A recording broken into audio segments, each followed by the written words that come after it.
West Ham 2, Manchester United 1. Yo, honestly, it would be a little bit harsh to blame the coach for this result, but still, he is the manager, so he's going to get blamed nevertheless. But I would say this though, playing Radford on the right when we have right wingers is kind of crazy, and I don't know why not just play people in their natural position. I get the situation at the back, but where we do kind of have options up front, like just play people in the natural position. There's no need for all the mental gymnastics, you know. Some things we learned from this match. First of all, the refs. I don't know. I don't like complaining about the refs and the officiating and stuff, but that was not a penalty, bro. Like, yes, those are coming together. There was, that is not a pen. First of all, the contact was minimal. Second of all, there was a hand before the contact was made. Third of all, it looked like he got kicked by his own player first. It looked like he got kicked by Solchek before he then was on his way down. Then he collided with Flick. So I don't know how they made that call. It took them some time to make that call, and I don't know how that's not clear and obvious. It wasn't given on the pitch, and all of a sudden, I don't know why it got called back, and all of a sudden it took its time, and now that's a pen. I'm like, what? That's why I'm like, oh, you can't really blame the coach too much for the result because like what did you do? What did you do? We just got an equalizer, and on the other end, that happens. Like you can't control that. Like even the greatest coaches can't control that. Like what are you supposed to do in that situation? But that's either here and there. But like I don't know. Next point, I'm gonna say we're not clinical at all. We're not clinical at all. Like that is crazy. Because at the beginning of the first half, that was a better performance than we actually do put out on a weekly basis. Dominated most of the possession, had the most chances. It was actually even crazy. It was like 9-1 in terms of chances created. We had clear cut chances to take the lead, and we went to halftime 0-0. Then you know how that game is gonna go. Keep opposition goalie makes a couple of saves, gets more confident, it becomes harder and harder to score a goal. But how do you put that on the coach? This is not even me defending him. Like most of the time, I'm on him for most of the decisions he makes. But like, what do they do in training apart from rondos? Do they have shooting drills? I thought Ruben Nistelrooy was there to make them to coach the young strikers and those people out to finish better. I'm not seeing that. This was scored like what 8 goals in 9 matches. I don't know how many matches. I don't know. That is not obviously not good enough. Like I don't like. How do you fix that?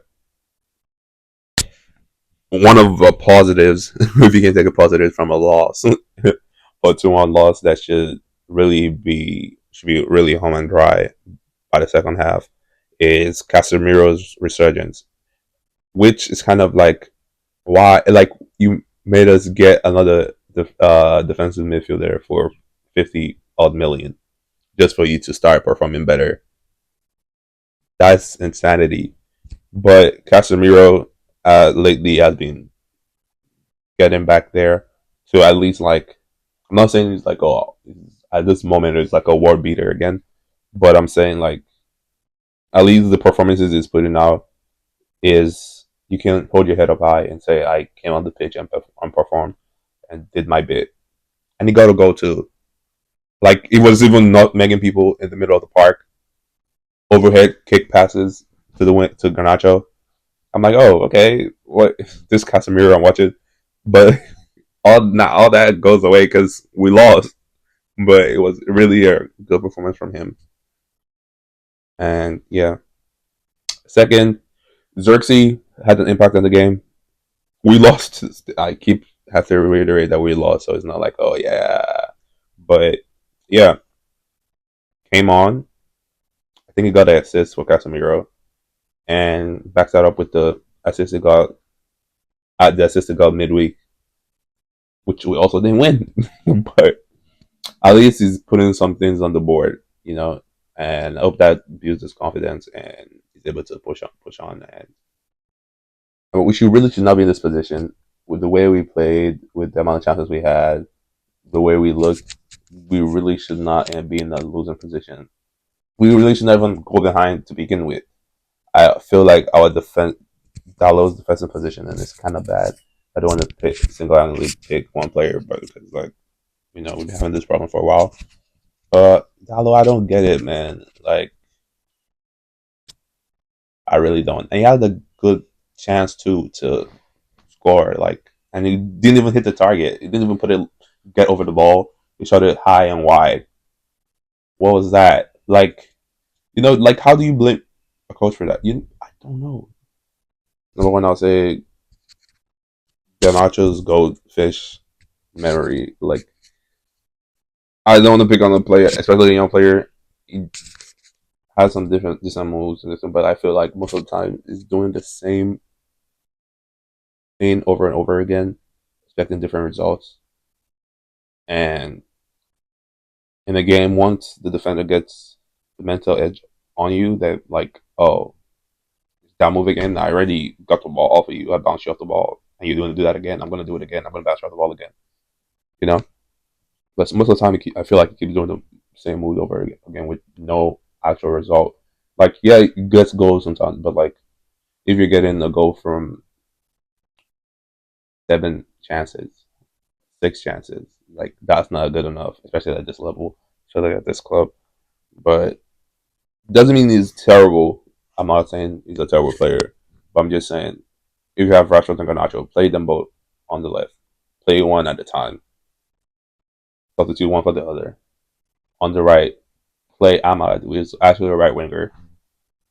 Something. Or play 4-4-2. I keep saying 4-4-2, but which at the end of the day, that was kind of how they got to go with Højlund and Xerxes on the pitch at the same time. But yeah, hopefully,